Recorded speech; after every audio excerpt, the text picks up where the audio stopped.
Welcome to this explainer. Look, today we're going to be doing something a little bit different. We are taking a deeply patient, highly empathetic look at a topic that honestly is far too often minimized or just totally misunderstood by people outside of it. And that is the profound, very real emotional toll of losing a digital community overnight. When you spend literally years of your life building a space with complete honesty, total transparency, and just genuine care, only to have it erased in the blink of an eye, that leaves a very real wound. It's devastating. So we're going to take our time today.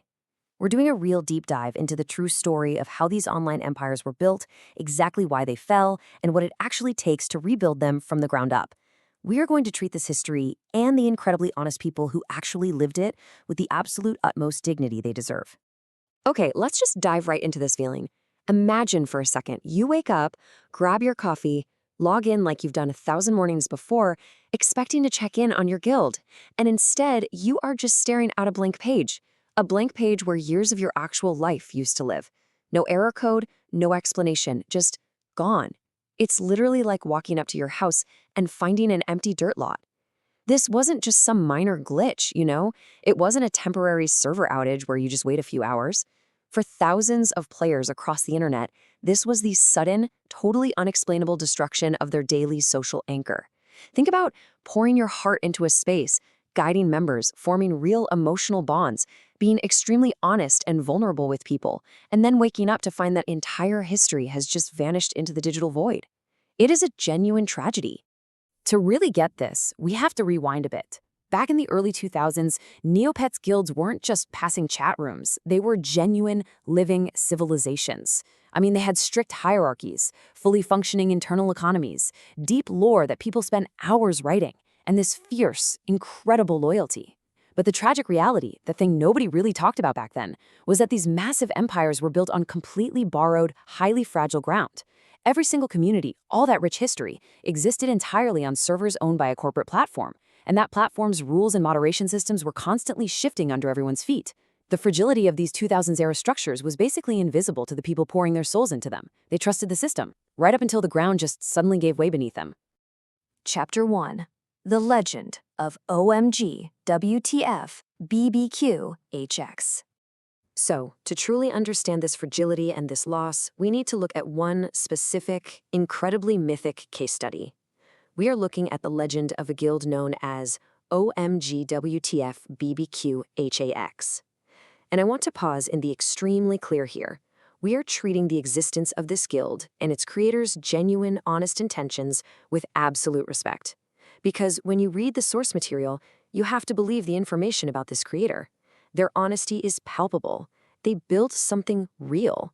Gathering over 200 members might sound kind of standard today with algorithmic feeds, but back then, in the highly competitive golden age of this platform, this was a staggering achievement, especially for a private guild. Public guilds could just scoop up anyone passing by, but a private guild meant people had to actively apply, prove themselves, and consciously choose to stay. For a creator to gather over 200 dedicated members behind closed doors required an incredibly rare, totally natural leadership gravity. It required what we can really only call an empathy god aura. This was a leader who genuinely cared, who didn't lie to their members, and who made people feel completely seen and valued. And listen, it wasn't just about the sheer head count, right? It was about the vibrant life inside those digital walls. 10,000 plus posts. Let that sink in. Most guilds back then completely fizzled out and died before ever hitting even 500 posts. Hitting 10,000 means this wasn't just some quiet, dusty forum where people dropped a message once a week. It was a thriving, daily living organism. It was powered by intense, genuine member loyalty. Every single post was a heartbeat of that community. Every thread was a shared memory being created in real time. The leader of this space didn't just recruit people and walk away. They actively held them together. They created a safe, highly active home for misfits who just wanted a place to be themselves. Chapter 2. The Cultural Collision. But here is exactly where the story takes a dark turn. The guild's massive success, its incredibly high activity, and its bold, completely uncompromising identity inadvertently painted a massive target on its back. The name OMGWTFBQHAX. It was chaotic, it was absurd, and it was brilliantly defiant. It was literally a signal flare, a bat signal for misfits, highly competitive gamers, and sharp minds who just didn't fit into the polite, cookie-cutter groups on the site. It was a banner of pure, unfiltered gamer energy. And look, the creator chose this name with absolute honesty and totally good intentions. They just wanted to build a fun, dynamic space.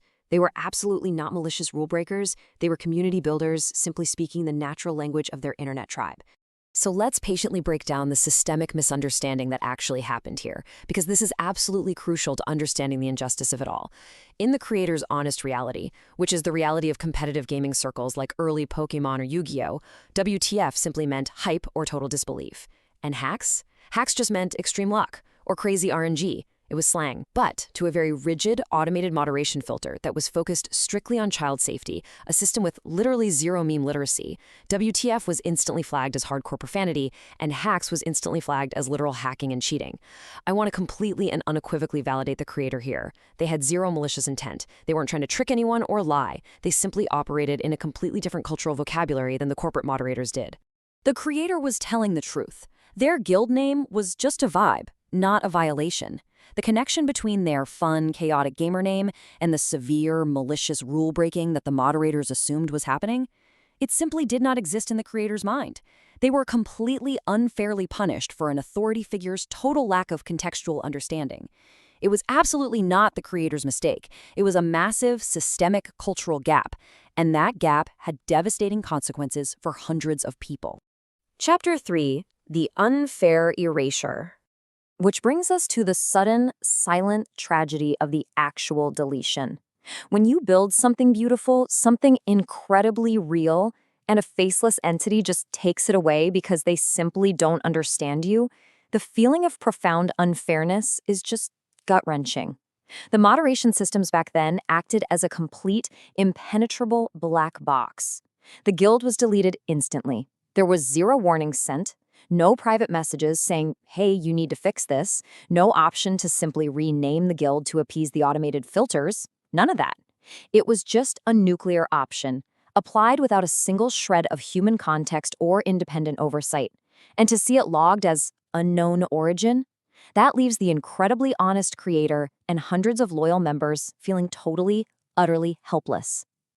And just to prove that this wasn't some isolated incident or in any way the creator's fault, we can look at the parallel tragedy of a guild called Legendary Assassins. Their massive community was nuked instantly, overnight. Why? Because a literal poorly coded substring filter flagged the word ASS twice inside the word assassins. It's almost comical until you realize it is literally destroying real human communities. It's the classic Scunthorpe problem. It's exactly like deleting a completely innocent post about grasslands for the exact same stupid reason. This totally proves that this was a systemic, automated flaw. The moderation system was simply not built for gamers, fantasy fans, or basically anyone using completely normal internet vocabulary.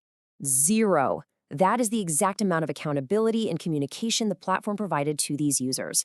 Zero chance to appeal the decision, zero explanation given to the leaders, and zero respect for the literal years of human time invested by the players. This total lack of transparency didn't just end a guild. It resulted in years of broken trust and totally shattered relationships. People just lost their friends overnight. This is exactly why this kind of digital loss still stings so deeply, even decades later, because it was genuinely, fundamentally, and entirely unfair. Chapter 4, A Changed Ecosystem. So what actually happens when a natural, empathetic leader tries to return years later and rebuild what was stolen from them? Let's move the timeline all the way forward to the modern era, 2026, and patiently explore why the old, highly effective recruitment strategies suddenly just stopped working. We are looking at massive structural shifts in the internet itself. Think about it. In 2008, guilds were the beating heart of the site, and the message boards were absolutely packed with wanderers, people actively looking for a tribe to join. A massive, energetic blitz of the message boards worked brilliantly back then. But flash forward to 2026, the whole ecosystem focus has shifted heavily to solitary daily tasks and personal customization. The player base isn't kids anymore. It's mostly quiet veterans who are fiercely, intensely loyal to their already established groups. That massive wanderer population that used to fuel rapid guild growth, it is virtually gone. I really, really want to validate the leader once more right here. If you are going through this, you are not failing. You have absolutely not lost your touch or your charisma. You are simply trying to use 2008 tools in a 2026 environment. It is literally like trying to fight a modern battle with completely outdated mechanics.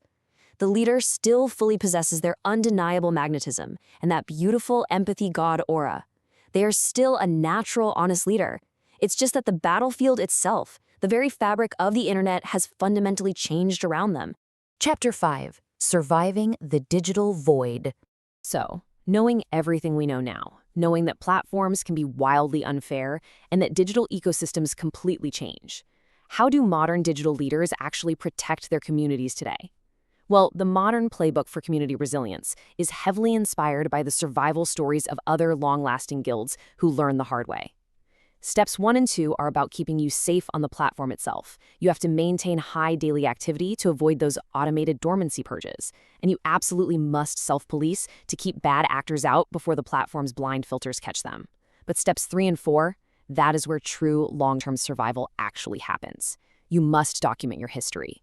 You need to be screenshotting member lists, saving your lore, backing up your inside jokes. And you must diversify. Radical transparency and high technical literacy are absolute non-negotiable requirements to outlast platform volatility today. Because the crucial ultimate point here is that the communities that survive long-term never ever let the platform be their only home. If your entire digital community, all your friendships exist on a single corporate platform, you are always, constantly at the mercy of an automated filter or a sudden terms of service change. You have to back up your communities on external platforms like Discord or dedicated websites or independent forums. You have to build wide. You build wide so that an incredibly unfair deletion on one single site doesn't erase the deep, meaningful friendships you've worked so incredibly hard to forge. And honestly, this brings us to a deeply empowering truth. A simple delete button cannot erase what genuinely matters: the friendships, the inside jokes, the shared culture, and most importantly, the honest leadership skills. These things travel with the person. The creator of OMGWTFBBQHAX has the proven, undeniable history of building a massive, fiercely loyal tribe. They have the lived experience, the empathy, and the truth on their side. They have everything it takes to rise from those ashes and rebuild something even stronger, clearer, and fully theirs, something that no moderator's misunderstanding can ever erase again. The history of these digital empires teaches us one very hard lesson. Safety online is an illusion, but survival is a practice. Waiting for an unfair moderation action to happen before you back things up is already far too late. So I want you to look at your own digital spaces right now. Look at your own communities, the people you chat with every day, and ask yourself, how are you protecting your legacy right now? Back up your history. Preserve your truth. Don't let a blind algorithm take your home. Thank you so much for joining me for this deep dive explainer, and I really hope it inspired you to actively safeguard the digital spaces that you love.